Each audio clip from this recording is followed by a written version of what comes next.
Hi everyone, I'm your host, Sean Lee-Davies. I'm a filmmaker, entrepreneur, conservationist, and impact investor. And welcome to our Future Nature podcast. We aim to empower you with the insights and knowledge to navigate the increasingly complex landscape of tomorrow. So brace yourselves as we go on an exhilarating podcast adventure and dive deep into what it truly means to be human in the 21st century. We'll explore the critical issues of climate change, artificial intelligence, biohacking, and longevity, as well as other emerging threats to humanity. And we'll be interviewing the leading change makers, thought leaders, and entrepreneurs from around the world. Welcome to Our Future Nature. Let's get on with today's episode. Today, I'm really lucky to have Ludo Brockway and Mark Galvin. Ludo is the co-producer and co-director of the 2022 documentary Eating Our Way to Extinction, and Mark is his co-producer. The film features leading scientists and personalities such as Kate Winslet and Tony Robbins, who come together to raise awareness about the destructive impact of our actions on this planet. Hi guys, thanks for joining. Good morning. How we doing? Good morning. So Ludo's joining from London, Mark's joining from Oslo in Norway. How did you guys get together and make this film? It feels like a long time ago now, but it was through my brother Otto, the other co-director of the project. And I think sort of between the two of them, they had one of these epiphany ideas many years ago to produce a film that was going to evolve around every aspect of how moving towards a plant-based diet can help with your health, with the planet, and it was something that hasn't really ever been done before. So I was sort of in the midst of doing a lot of commercial production stuff and ended up with a bit of a break in life and decided that maybe we need to do something that was a bit more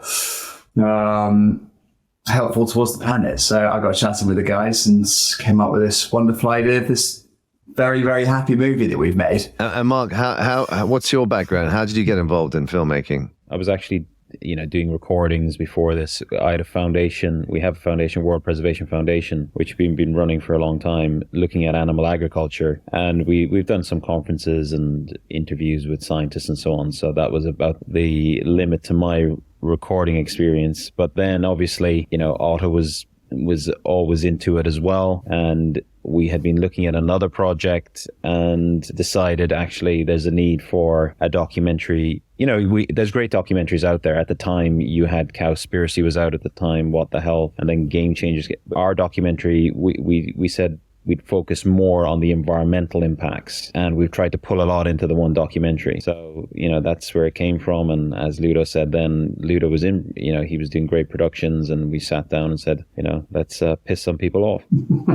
And to listeners who have not seen the documentary yet, can you explain how we are eating ourselves to extinction? Because it's quite an ominous sounding title, and it doesn't sound very positive about the future. Well, I think so, but I think what I began to understand really is, because I never put two and two together, was it's this huge chain of effects that it's going right back to the production of the feed system for livestock, which is a massive cause of biodiversity loss. And it's now, massive research came out from NASA, and they basically were saying the number one driver of deforestation is animal agriculture. And a huge part of basically Amazon destruction is to grow soybeans, and 75% of the soy grown worldwide is for livestock and aquaculture. So it was really sort of looking at the whole line of from feeds to then how the animals themselves are producing, say with cows, it's the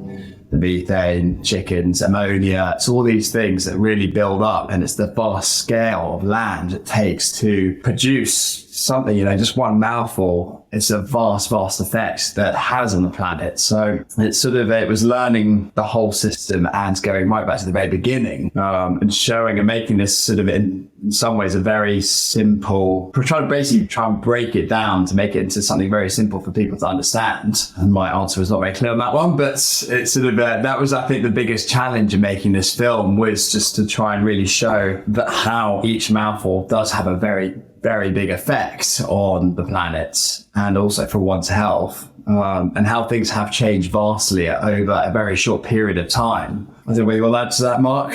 Yeah, well, yeah, the name "Eating Our Way to Extinction," it's a name that really, says it on the can. We are eating our way to extinction because the effects of animal agriculture are so varied as well. And that's one of the reasons we wanted to have a strong title, was because people don't seem to realize the effects of animal agriculture in its wider form. So that's, you've got deforestation, which Ludo brought up, but then you've got desertification, soil erosion, you've got pollution, you've got the methane release, you've got, we'll throw fish into the mix here. We're also destroying our oceans. These trawlers are tearing up our kelp forests, which are sequestering so much carbon. We've lost 70% of large fish in the ocean. Animal agriculture, the UN have said it's the number 1, 2, or 3 problem in all our environmental issues, most of the environmental issues we have. So it's affecting our planet in so many ways that people don't really understand. And one thing I find is that people go on about climate change and the change in the temperature of our planet. But that's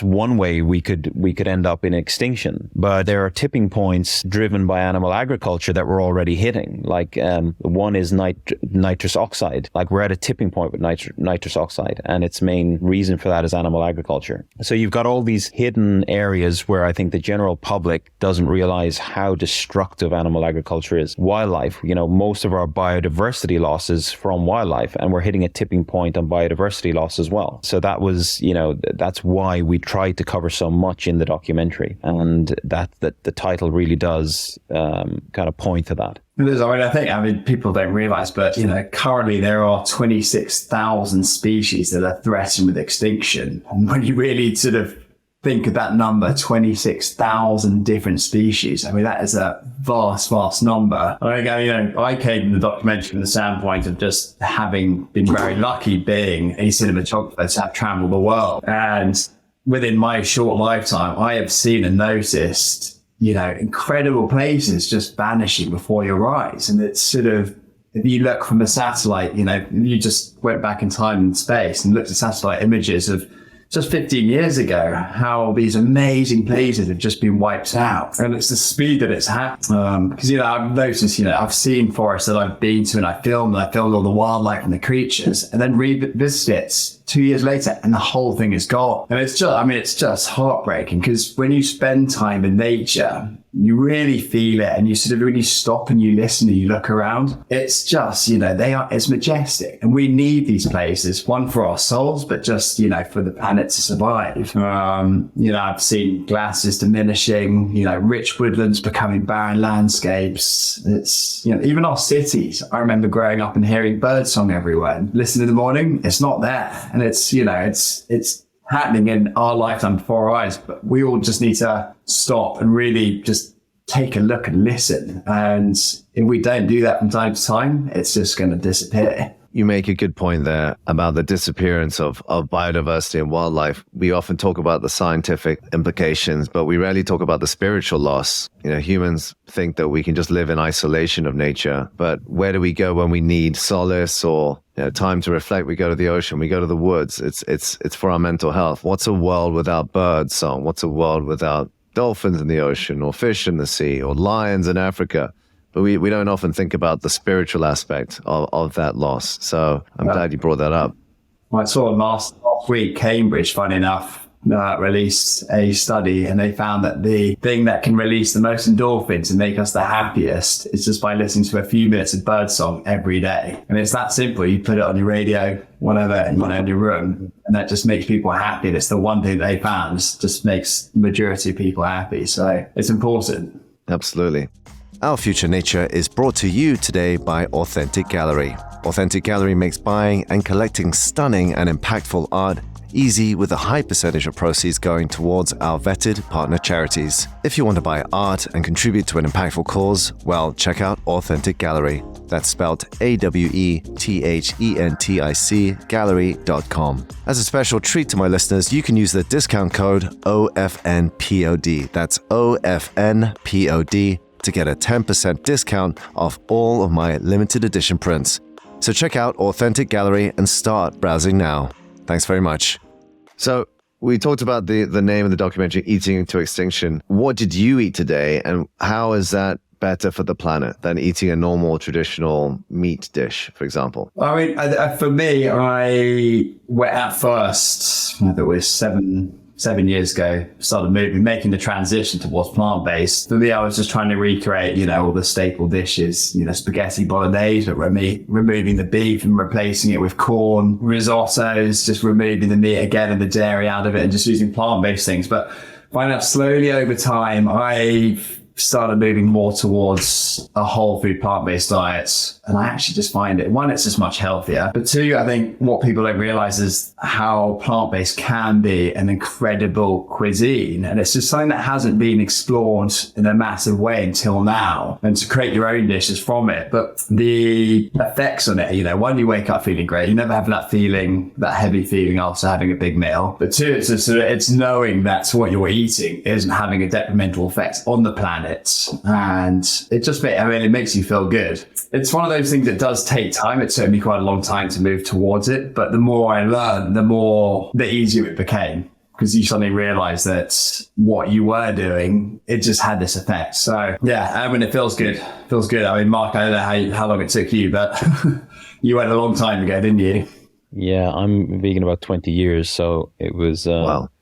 A bit different back then. And even then, actually, I found the transition pretty easy, because I was around, people that were actually good cooks, and friends of mine had made the transition. So that made it easier, because they were able to show me different dishes. And what you realize is that even, a lot of people like the meat alternatives, and I do as well, actually. I quite like the meat alternatives. That's the one thing, once you make transition to a plant-based diet, you realize how varied you can make a meal and how many different curries you can make, and with lentils and beans and vegetables, and just vegetables on their own, how amazing they are with some rice and so on. So you really start to explore your diet and how to cook different meals more than you would if you hadn't made the transition, because you start to look at different Mexican food and different traditional foods. So it does open up your kind of culinary awareness and awareness of food around the world that's been traditionally cooked vegan as well, and vegetarian. And India, a lot of India is vegetarian, so we know that it's a healthy lifestyle. And then if you take it from when you look at the blue zones as well, you bring in the people that live the longest around the world, it's traditionally a mostly plant-based diet. So and I'll probably go down and get a lasagna, which is it's plant-based, but it's got meat alternatives, minced meat in it, and it tastes fantastic. So you would have like an Impossible alternative mincemeat or beyond. Yeah. They taste great. I mean, I have no problem with them. I like them. You don't feel you don't feel like you're missing the real thing when you eat them. Ludo, do you eat any alternative proteins like Impossible or Beyond? On the weekends, I go all out a little bit and sort of want to stick your teeth into a good dirty burger from time to time. But it's what I think. Dirty heat burger.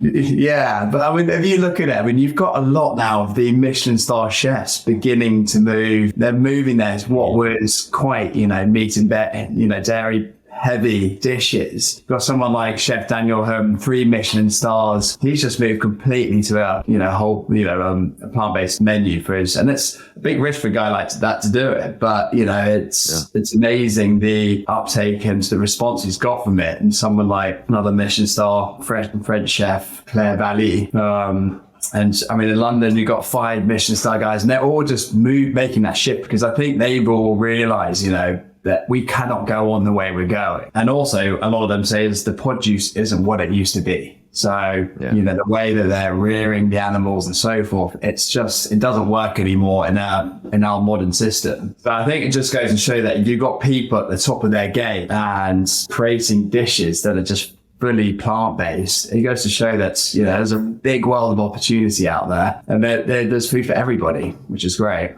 And the variation in meat alternatives as well that's coming, because somebody told me what brand did they eat recently. They went to a trial in London, and it's the 3D printed, so it's not cellular, it's not clean meat, it's an actual plant-based meat alternative made from vegetables, but it's 3D printed, and it was a steak, and he said it was incredible because they had the textures and the feel, and it broke up like a steak. And he said he had to actually take a double take to ask the guy, is this actually plant-based? It was that close. So you can see the technologies coming along to get the textures correct, where I feel a lot of chefs will start to move as well once clean meat, cellular meat, the stuff that's, they say, lab grown meat, the different names you have for it. I think that will help the transition as well. And then you've got companies like Omni Pork in Asia who are doing a pork alternative, which is really important for Asia because of the amount of pork they do eat. I've had chefs that I know try that product, and they said it's one of the best meat alternatives they've used as well. So you can see the meat alternatives are getting there. Yeah, I think the meat you're talking about, the 3D printed one, is called Redefined Meat, and I think they're launching soon. Yeah. So very interesting use of technology there with alternative protein ingredients. Now, the alternative protein industry has had a bit of a kickback recently, a lot of negative press about the health benefits of these products. In fact, critics saying that these alternative proteins aren't healthy because there are so many ingredients in them. And in fact, if you look at an Impossible or Beyond, or one of those examples that, they have up to 20, 25 ingredients. What do you say to that? Do you think that the benefits outweigh the potential downsides there? All right, I think if you look at farmed fish, 70% of the fish we eat in the world today is from farmed fish. when you see what goes into the feed for these fish, I think you'd have a laugh, because they're eating chemicals, teflobendron, acamectin, you name it. I mean, like, the list goes on, and most of these have got cancer. They're high risk in what you're eating. So I think you've got to slightly laugh at what they're calling out on plant-based health. I mean, I wouldn't eat it every day, but it's I think if you're eating farm fish and things, and you're going to be eating a lot worse. And the meat alternatives as well, even though they have a lot of ingredients, you're talking about cholesterol. They don't have cholesterol, which the meat will have anyway. When you cook any form of meat, this was a study done by the US government, actually. And when you cook any flesh, when flesh hits high heat, there's a film cancerous. They know that it's a carcinogen, a potential carcinogen that's formed once any sort of, whether it's a fish, beef, chicken. Once it's cooked and you see that, that flesh go crispy, they actually know that there's a potential carcinogen in that reaction, that chemical reaction between the flesh and the heat and the high heat. So you've got all these different problems with meat. And I do agree, I think as we progress as an industry, the meat alternative industry, they are going to start reducing and improving the health effects of these products. But overall, they're healthier than meat anyway, because they don't have antibiotics, they don't have steroids, they don't have hormones, they don't have all these feeds that, cows are eating cows, are being fed cows. You've got the potential of mad cow disease. You've got the potential of pandemics, antibiotic resistance. It goes on and on. So anyone that, overall for human health and the health of humanity in general, we have to move towards those meat alternatives anyway. And okay, we probably do have some that need improvement. A lot of them don't have too many ingredients in them. And as time goes on, the industry will react to that pressure and they will make them even healthier. But they're definitely, for me, overall, a better option than a meat product. Yeah, it's a false equivalency comparing a burger to an alternative protein burger and saying, the alternative protein burger is not healthy for you. Well, a normal burger is not healthy for you either. Yeah. I don't know what planet having a cheeseburger could be considered healthy. Yeah, so I feel like the sort of the meat lobby, or people, it's an easy way to bring down this industry and say, it's not healthy for you. But the main impetus for doing it was to stop the slaughter of animals and the industrialized agricultural system, which in turn destroys biodiverse ecosystems such as rainforests, which is what you talk about in your film. And I think the crazy thing that people don't realize is what angers me a lot is these forests are being cut down to feed the animals, the corn and the soy, to then feed us. It's not a very it's a terrible way of energy transfer, for one, and two, for preserving what little biodiversity we have left. I think it's the bigger picture as well. Yeah, 6% of soy grown around the world is for human consumption. It's only 6%, so it's nothing. Yeah, on the big picture, this thing of is it healthier? Even if you just took the two arguments next to each other, a beef burger or a real beef burger, or one that's made from plants. You've also got to look at the environmental impacts and the future of our planet, and for your children, your grandchildren.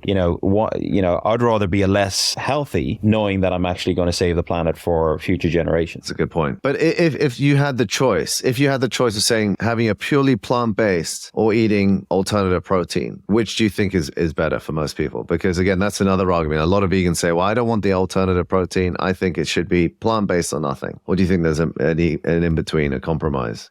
Well, I think there's definitely compromise. I mean, for me, I eat whole food, plant-based 5 days a week and then go naughty on the weekends and sort of have some alternative. I don't think it really matters at the end of the day. Like, I think so long as you just happy by what you're eating, either way, you're probably going to be healthier out of it. Unless you're eating alternatives all day, every day. But I don't think many people would do that. But either way, I mean, you can pick the healthier options of those. And as we said, they're so good now, you wouldn't know, Yeah. Yeah, and I think there's different degrees as well. I know, friends of mine that are, they're raw food. They just eat raw food and they're extremely healthy. These people glow. So they look at any diet that's not raw food and they're saying, you're killing yourself. So I think it's individual choice and it's how healthy do you want to be? And if you look at most diets anyway, they're lacking in essential vitamins. So that, people go on about vegans lacking B12. Actually, most of the planet, the difference between a vegan lacking B12 and a meat eater, there's actually not a lot of meat eaters are deficient in B12, D3, the same things that vegans are deficient in. So I think it's about your own knowledge as well. And anyone can be on an unhealthy vegan diet, an unhealthy vegetarian diet, and an unhealthy meat-based diet. It's about learning what's good for you, because everybody's different as well. I know people who can eat meat alternatives every day of the week, and they feel fantastic. I know other people that would say, I feel kind of too heavy on those. So it's that individual choice, and it's about learning about your body, learning about what works for you. But what we do know, and you've got Dr. Greger, who's written that best-selling book How Not to Die, and he's written lots of great books. And it's about, we know that a varied plant-based diet with lots of different vegetables and fruits and things brings a lot of nutrition into the body. So we do know that. So varying your diet, no matter what type of a diet you're on, we know it's a healthier way to live. So I think it's about learning. Mark, tell them about the EPIC study, because that's sort of a big study done on all this, isn't it? Yeah, so the EPIC study looked at diets from all over the world, and they correlated all the different studies together from years and years at, it was Cambridge. And that showed that, a vegan diet is a healthier diet. A varied vegan diet is a healthier diet than any other diet that you can go on. And that's probably one of the biggest studies in the world. And it is getting easier. I mean, maybe 20 years ago when you started, Mark, being a vegan was like, you could have been from Mars. People might have looked at you funny. But now, I mean, in the UK, certainly, the vegan community has grown quite significantly in Europe as well. I just find it personally very difficult to be vegan when you travel. I don't know how you cope with that. Presumably you cook your own food, but if you're traveling, it's hard to be a vegan, especially in Asia. But maybe you have a secret way of doing it. So it's definitely getting easier. It's getting easier for sure. It's getting easier. Yeah. I mean, the world, it's opening up to it, which is lovely to see. But yeah, I mean, there's definitely, getting into the middle of the Amazon, isn't there? Just another thing was we were talking about, vegans. I mean, Mark, Ludo, you're both strapping men. I think one of the great things about what Game Changers did was to show that vegans can be very athletic, very, bodybuilders. You can be, Djokovic is a vegan. I think Hamilton's a vegan. A lot of big sports stars are vegans now. So when it actually comes to longevity and peak performance, being a vegan has many benefits and has been shown to be a very healthy diet. As you say, though, it may not be for everyone, but if more of us could be vegan more of the time, what you're saying through your documentary is essentially, if we can be more vegan more of the time, we're going to have less impact on the planet. Yeah, it's the number one thing as an individual that we can do that will have the biggest impacts on the environment, for a positive impact on the environment. I think what we realize, people aren't going to stop driving cars, flying planes, it's sadly, but it's just a way of life, it's the way that we all need. But But reducing meat and dairy is the easiest number one way that we can have this impact, this positive impact. And if we all did it, or just a little part of it, and just got involved, just jumped on board and gave it a go, just that alone could save us years and years and years on the planet. What if I told you, Ludo, that we could save the planet by giving up beer? What would you say to that? Game over. I know you like your pints on the weekend. It's important, given that we just made a film that's such a wonderful, happy film on where we're heading. I think the beer is an important part at the end of the week. It's the medicine to get through it all. So talking about depressing times, I mean, it seems like, we've all been through the pandemic, COVID, we thought it was the great green reset, with the great transition to green renewables. Lo and behold, the UN comes out a week ago saying the 1.5 degree carbon threshold is no longer feasible, and we're probably going to get 2.3, 2.5 degrees above pre-industrial levels of carbon dioxide in the atmosphere, which is very concerning for the UN to even admit that. We people behind the scenes have always known that for a long time. Yeah. Countries are not keeping to their pledges that they made at COP26. I think the UK backed out of a $300 million pledge, actually, and they haven't paid up. We have seen a massive profiteering from the fossil fuel industry. BP making record profits, Chevron making record. They're all making record profits. It's disgusting. At a time when we're meant to be transitioning away from fossil fuels, and we have obviously the Russian and Ukraine crisis sparked by the Russian war. Invasion, where Ukraine and Russia were originally producing 30% of the global wheat exports, and we've seen the war raising global food prices by a further 20%. So in a way, we're going backwards. And another argument against releasing more agricultural land to regenerative farming or to regenerative nature or to regenerate nature is that we need to grow more crops because there's already a global food shortage. So to sum that all up, it seems like we're going the wrong direction. To people who are going through this cost of living crisis, can we really say to them, oh, you must go vegan, which a lot of people will say is more expensive than, say, a conventional cheap meat-based diet? And I don't know if you had any thoughts on that. Yeah, well, the thing is, it's not down to the consumer. This is now we're now at a real tipping point. We're at a serious point in where we could go with climate change and the effects we're having on our planet. So the reality is, food, as we just said earlier, we're feeding most of the crops we produce to animals to produce protein. It's the most inefficient way of producing food. It's absolutely insane. If there's extraterrestrials up there, they're looking down at us thinking we're the most stupid beings in the universe, and we are literally destroying our planet this way. So there's plenty of food on the planet. We're just processing it in the wrong way. So and the cost of living, in one way, it's like another distraction, your cost of living, but the cost of living is going to increase anyway, the way we're running our planet, the way we're producing food. It's not going to get cheaper. Food is going to get more expensive if we keep the food system that we have. So we can complain about cost of living, but if we don't solve the bigger problem, we're going to have a lot worse cost of living crisis in the future. Plus, the UN have said we're at the point where they're predicting 700 million climate refugees in the next 7 years. By 2030, 700 million climate refugees. Now, a lot of those are coming from sub-Saharan Africa, a big percentage of that. Where are they going to come? They're going to come towards Europe. So we've got so many problems brewing.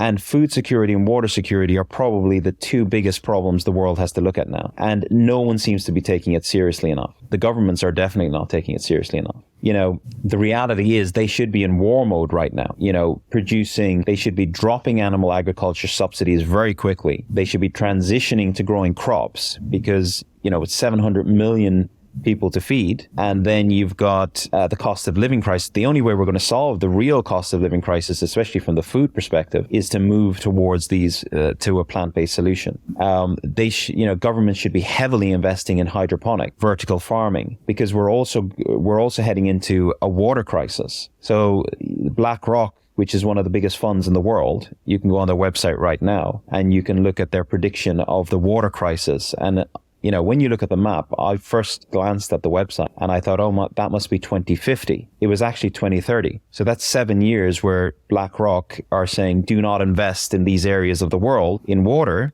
because there's literally going to be no water there. And it covers a band right through the US, right through Europe, sub-Saharan Africa. So in the next 7 years, we're facing massive threats to human survival and to social, we could be on the edge of, these could lead to massive social unrest if these problems aren't fixed right now. We need to work on them now. There's no time. It's interesting that, and I won't go on too long, but, we've been hearing 2050, 2100 from the media and the governments for a long time. And I think it gave people a bit of, all right, 2050, 2100, we've got time to fix these problems. The interesting thing is, just take sea level rise alone. They were saying 2050, 2100. Now, Florida State University looked at the Twite Glacier, which they call the Doomsday Glacier, which people, I know scientists that have been ridiculed for saying this was going to break up. Now, Florida State University have said, yes, within 2 to 5 years, this glacier will break up and it will be a 3-foot sea level rise. So 2 to 5 years. So these timescales that the media and the government have been pushing for a long time, all of a sudden, they're hitting us very quickly. 2 years, 5 years, 7 years. Where previously they were 2050, 2100. The British Met Office did a prediction of the weather by 2050. And CNN did a lot of coverage on this. It got a lot of media coverage. They did a prediction of the weather by 2050. The charts for this summer were nearly identical. And they did this study in 2020.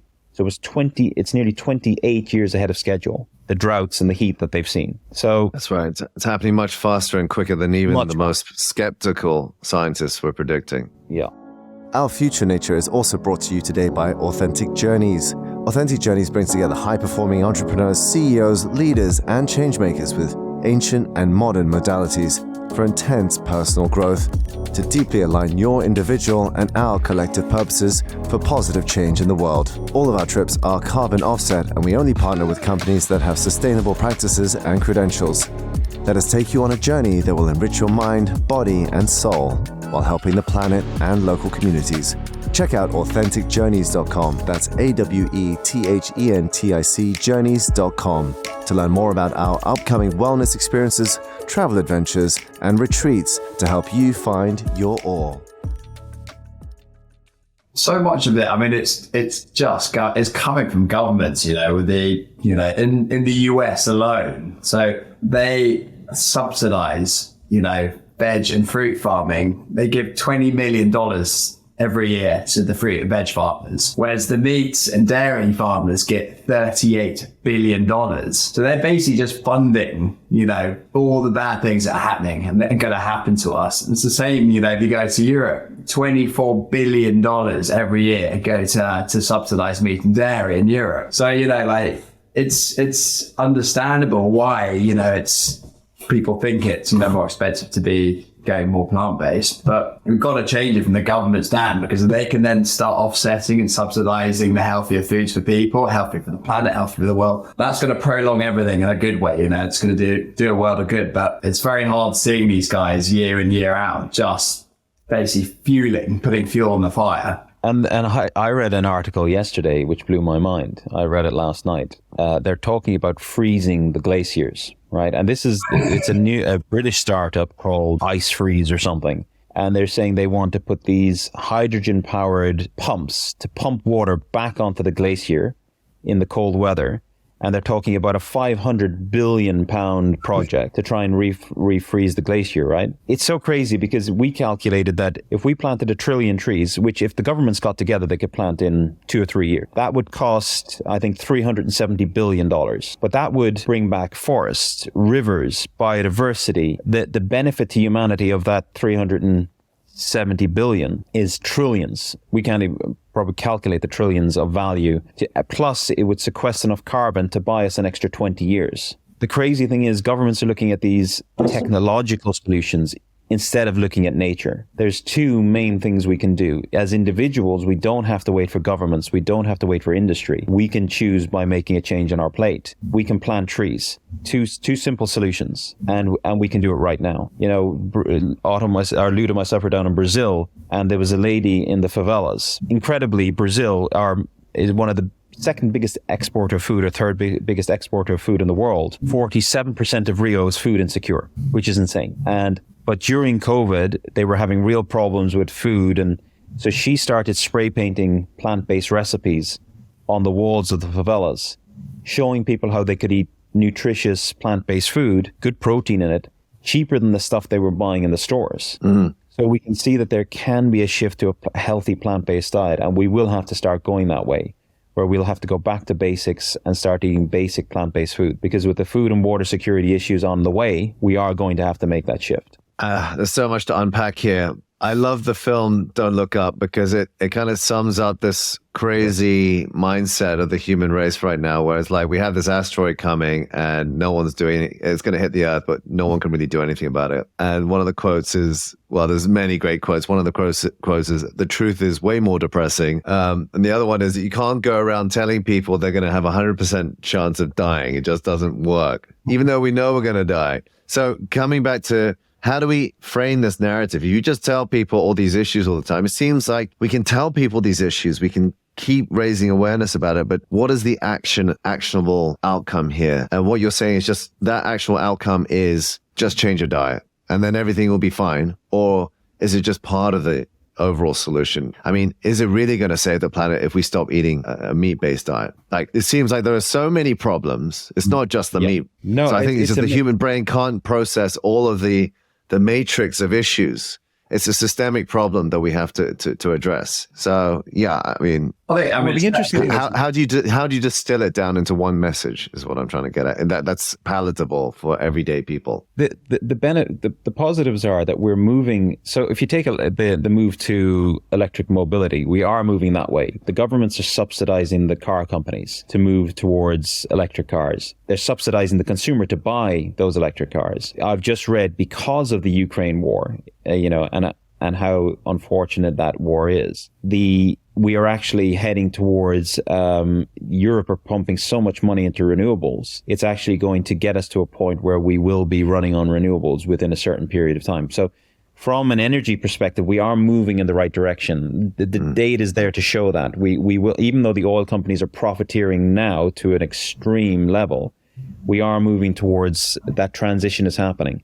The one transition we're not making is in the food sector. Yeah, meat is projected to rise, and that is a devastating industry. The other side, when you take in carbon dioxide, so carbon dioxide is in the atmosphere. Even if we stop now, it's up there for almost 1,000 years, right? So it keeps heating the planet. The way of sequestering that is by reforesting. So we pull down the carbon.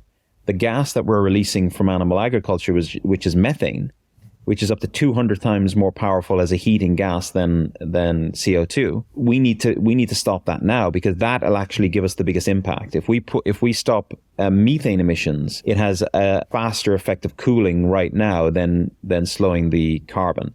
And I think we're doing a good job on the carbon. Obviously with this crisis, we will have, there's an extra, they're burning more coal, but the other side of it is there's a huge investment into renewables. So that will start to balance out, whereas we're not tackling the meat issue like we should be. And I think it's down to governments really to start looking at the subsidies.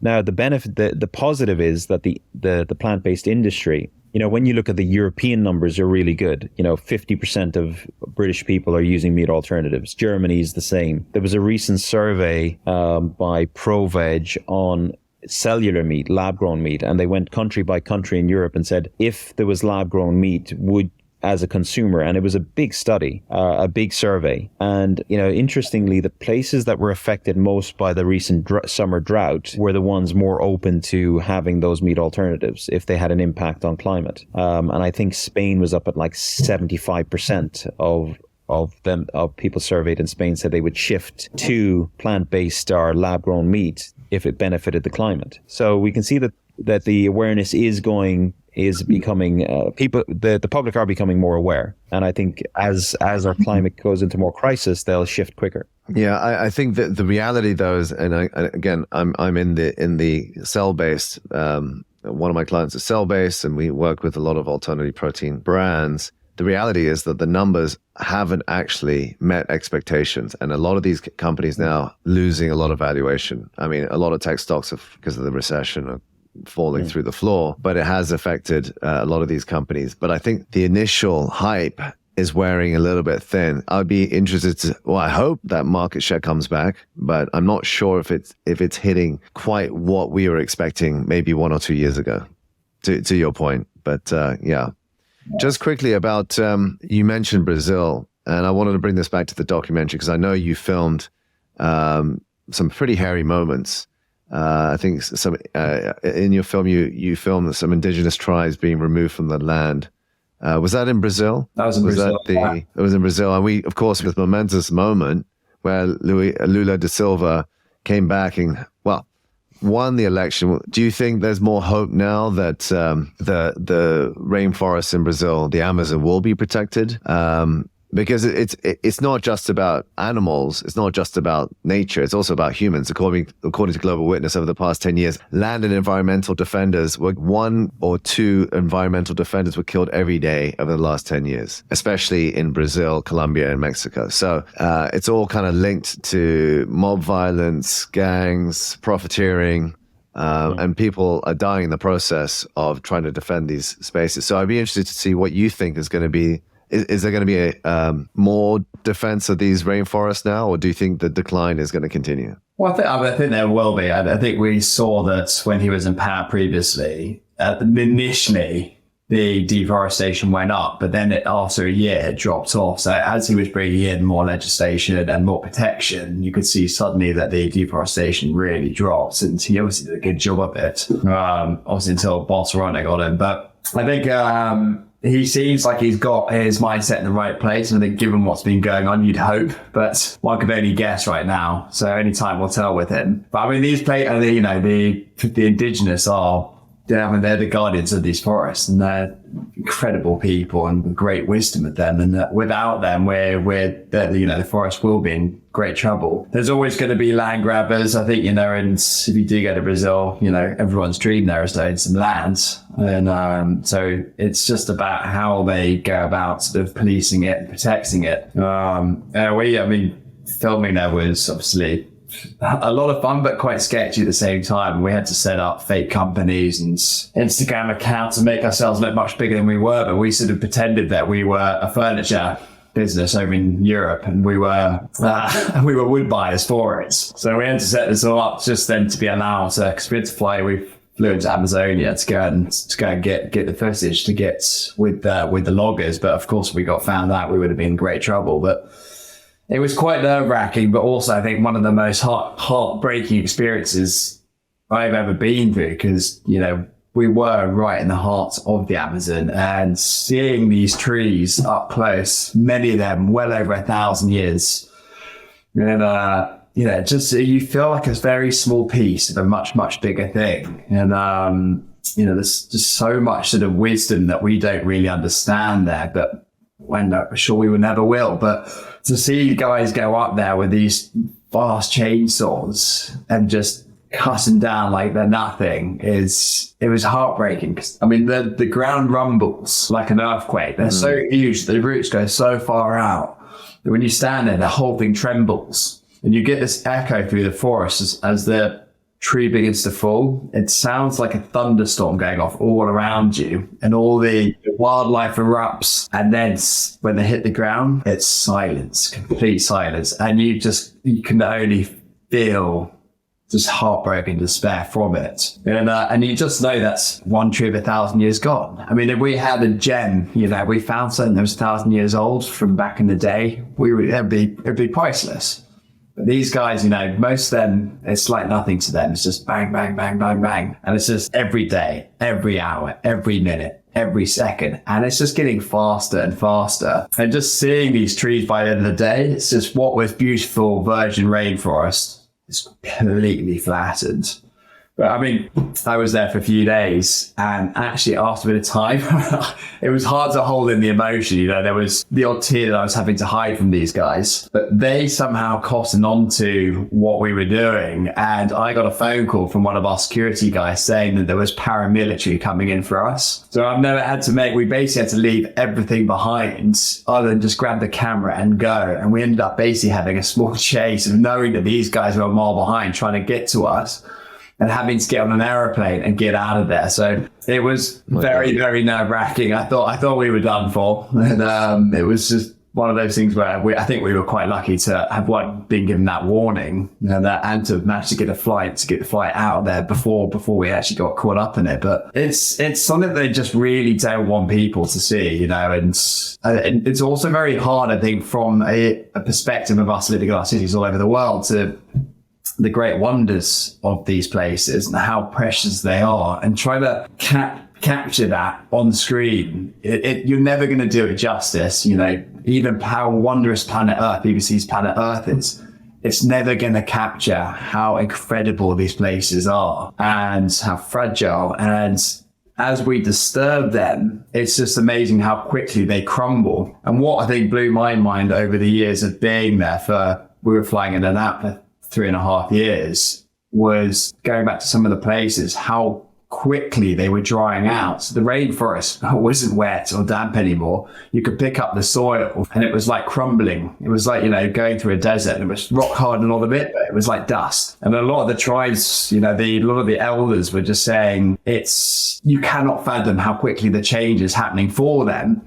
And even if their land wasn't being disturbed immediately where they were, what was happening, you know, maybe 100 miles away, 150 miles away, was having a huge effect and impact on the wildlife around them, and how they saw, you know, it was falling silent. There weren't the monkey species that used to be around them, how they woke up and heard the calls at sunrise and at sunset. They said that was disappearing, but also how the rains was changing the systems, and how a lot of the smaller plants couldn't survive. So it's becoming that you are getting this effect of desertification that is pushing up through inside the rainforest. But, you know, a lot of it's happening hundreds of miles away, but it's happening internally as well. So, yeah, I mean, it's just something I think, you know, as I always say, is I would love anyone to go and visit that place. And I would marvel at taking kids there and doing it now whilst we can, because those places are soon not to be. And that's, you know, and it's going back to what we're eating really is the number one driver, what's causing, you know, all the detrimental effects going on there. So for me, I can't ever look back, you know, just I have to be plant-based by knowing what I'm doing here is happening over there. So we need to make that connection. Everyone needs to make that connection. And I think that's it's hard to talk about sometimes. I can imagine. And I think that's the cycle. It starts with murder.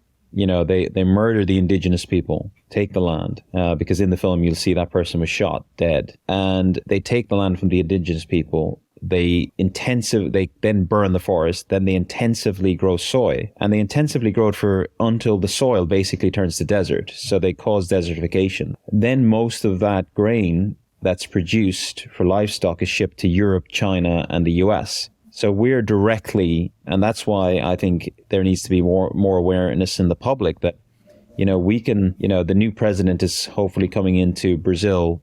I know the Norwegian government announced that they're going to start pumping the money back in that they had stopped to protect the forest. But it's a double-edged sword. You know, governments are going to give Brazil money, but, you know, until we stop the industry that's causing the destruction, there's always going to be corruption there, because of the country that it is. So we need the European, Chinese, and American governments need to get to the core of this and look at the industry that's causing the destruction. And during the summer, France had such severe drought that their farmers were looking, I think, for $2 billion from the government in subsidies, I think, to buy more feed from Brazil and Latin America. And you're thinking the drought that we're having in France that's causing this problem for the farmers and their lack of feed for their livestock is because we're chopping down the forests in Brazil. Yet they wanted the government to subsidize more money to buy more crop from Brazil because they couldn't produce it in France because they were having a drought. So, you know, the governments and the industry and the farmers have to wake up, because you can't expect to chop down more Brazilian rainforests to feed livestock in France because we're having a drought. Again, it comes back to this central question: who's responsible? Is it the consumer or is it the government? Or is it the person who votes for the government? And this is, I think, one of the main challenges here. Who do you place the blame on? Because if you go to the Brazilian logger who's cutting down the trees, they're probably saying, well, I'm getting paid to support my family to cut down this tree. You guys in the UK and in Europe, you cut down all your forests and did very well out of it. So what right do you have to come here and tell me not to cut down this tree? What do you say to that? Well, I mean, personally, it's ultimately the government. It's very hard for consumers to know, the whole effects back to the beginning of where it's all come from, the feed and so forth. So we all know lobbyists exist. We all know what they're out there to do. They're out there to make money. They don't care about anything else other than pushing forward their company and getting the best for their company, as much money as possible. Governments are happy to listen. They're happy to feel like, they're gonna just go with it. And that's the sad thing about it. Is the consumer is, right now everyone's struggling anyway financially. So, get after COVID, it's quite hard for people to go, oh man, I want to learn more about this. There's a lot of negative stuff out there in the world. So it's just another thing for people to learn. So for me, ultimately, governments have to change, and that they can change the subsidies, the consumers will follow. There's education as well. We all have to educate ourselves. We can't bury our head in sand anymore. It might have worked in the past, but now we're so late in the day to be burying our head in sand. We can all sort of just help learn a little bit more and just make some sort of switch in your daily life.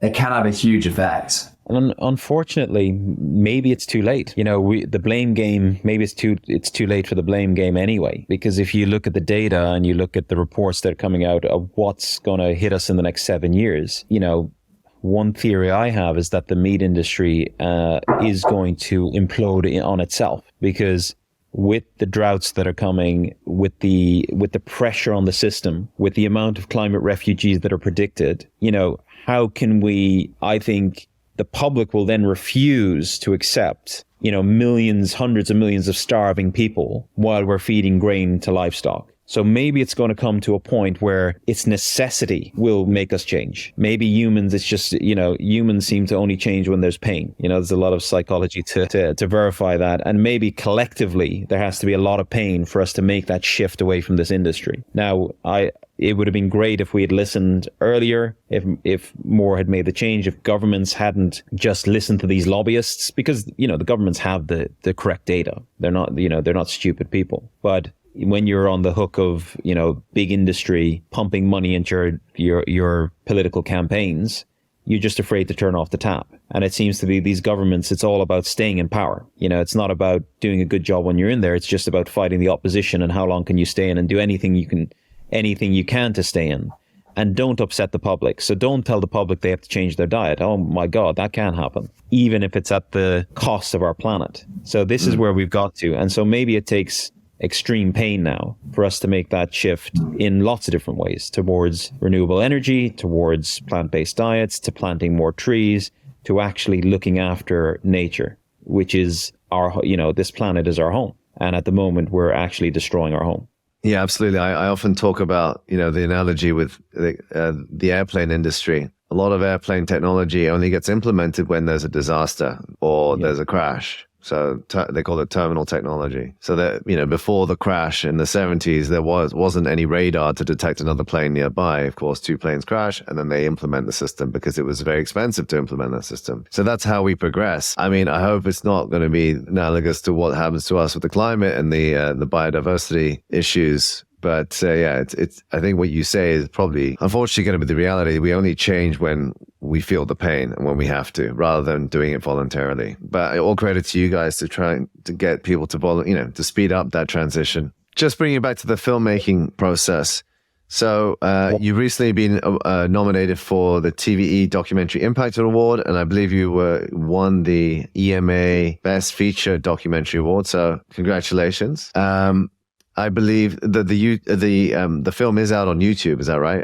What's the URL for the film? Yeah, what we effectively saw was this is a film that we want to get to the masses. It's obviously got a simple message, but we felt it was just important that it was free access to everybody. So I think we've now got it narrated as well in 20 different languages. We've had some mega celebs all around the world from their native country to narrate it for us. So it's all there. It's all out on YouTube. We've got, I think, 5 more to go out soon as well. So hopefully it can have some sort of impact globally. And you know, I was mentioning earlier, like obviously, your uncle is Sir Richard Branson, globally renowned business entrepreneur and owner of Virgin Group. You had Kate Winslet narrate. I think you had quotes from Leonardo DiCaprio. Does celebrity actually move the needle these days, or has that kind of like media saturation? Does that celebrity saturation not work in the age of TikTok?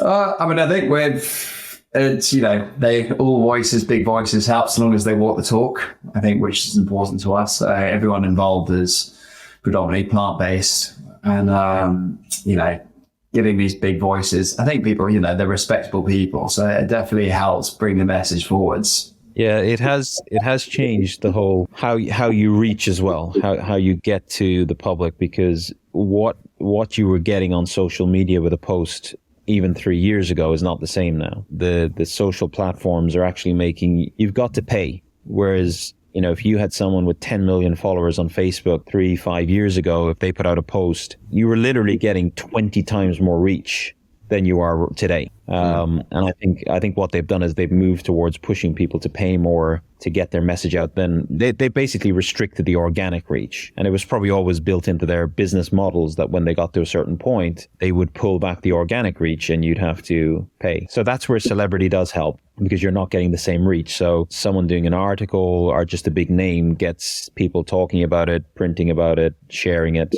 So yeah, it definitely helps. So I mean, recently we had the legend of Sir Paul McCartney just do a post out about the film, and that really, we could see obviously in the data of how much traction that brought to the film, which is amazing. So, you know, I think it's getting the right voice makes a big difference, but also people that, you know, they have to be walking the talk at the same time. And now that you've made this film, what were the biggest challenges in making it, and would you do it again? I mean, raising the finance at the beginning was it was a very long, painstaking process. I mean, really, the actual filming part of it was probably the easiest part of this whole process. But it's getting the financial backing, which was it took a year and a half, I think, to get it in. But it's also because it was our first big film that we've all done, and so obviously it's sort of finding the right people who put a lot of trust and a lot of faith into us. So we're incredibly grateful for the people that we did bring on board. You know, it's high risk, you know, at the end of the day, but they're all a very, very wonderful, good bunch of people. So we're very grateful to those guys. But I don't know about you, Mark, but what was yours? To make another one, yeah. Let's get this.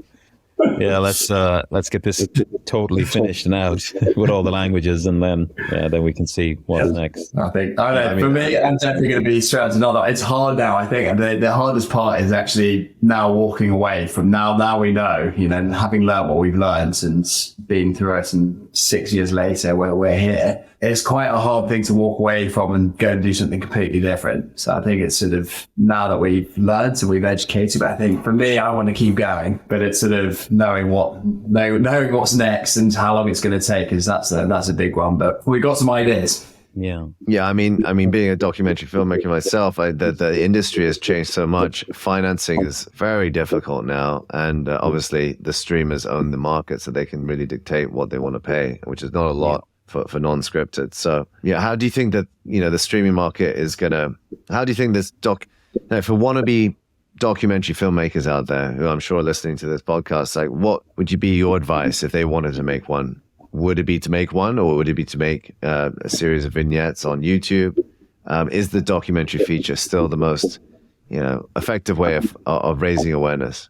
I think featured docs, they've got a history of being incredibly powerful things to creates change, special global change. We saw it happen with, Super Size Me, whenever that was 10 years ago, how that had a massive knock-on effect with McDonald's. I think they lost 80% of their revenue in the UK and took them years to recover from that. And they're just a great way of getting a lot of compact information in an entertaining way out there to the world. The way that I would go about it is you need to get on board one of the platforms early stages, in your development of it, and just try and get that, get those guys, involved in that process. And that way, that's the way that people now are beginning to really financially back their projects. It's a tricky one. There's multiple different routes of doing it. I think it depends on what the project and what your message is. But I think there's a lot of risk if you don't have one of the streamers on board, like the Netflix or the Amazon Primes or the Disneys or Apple. Trying to get that distribution afterwards is more difficult. The issue is if you go with them, who has final edit? That's a big part for documentary makers. Do they get out the project that they want to make? Do they get the message out that they want to get out? And we've seen it recently with especially one of the platforms where they've been very one particular project we know that they actually refused to release it with the edit that the streamer wanted to do, because they said it took away from the whole message of the documentary, the whole purpose of the documentary. And we've seen documentaries refused that the streamers won't take on at the moment. Some especially around the plant-based industry. There's 3 or 4 documentaries we know of that have been turned down in the last 6 months. So it's interesting. This is the problem, I think, with certain platforms getting a lot of power. Documentary makers are going to find it more difficult because you either have to align with them to get the audience, but then you may have to compromise on your project. Absolutely. We're going to just finish up here. What would you say, top 3 tips for making a change on this planet? Maybe, Mark, you can answer that. And top 3 tips for making a documentary, Ludo. Top 3 tips for making a change. One, I think that the documentary is about is that you have the power to change what's on your plate. You don't have to wait for government or industry. You can make that change. Try and get involved in some form of tree planting, nature regeneration of any kind. And the obvious one as well is, reduce your consumption of everything, and recycling and reprocessing anything you can, and just buying less and protecting our home. Yeah. And top 3 tips for being a documentary filmmaker? I think one, you just got to go for it. There's no right way or wrong way of doing them. I think it's one of those things that you just got to find something that you're very passionate about, and you just got to absolutely go for it. Go hell to leather. Just come up with a bloody good script to start with, because otherwise you can end up just rewriting, refilming. So it all starts with structure, and a damn good structure. That will save you a hell of a lot of time in the long run. And just go for it. You have to just wake up in the morning and have that passion. Otherwise, it's never gonna work. So it's sort of energy and passion is my top tip. It's just absolutely smash it out. And again, there's no right way or wrong way of doing these things. So just jump on. Yeah, as a famous man once said, screw it, let's do it. Your uncle Richard Branson said that. So that's probably where you get it from. And if people want to help out, they want to be involved, what can they do to help?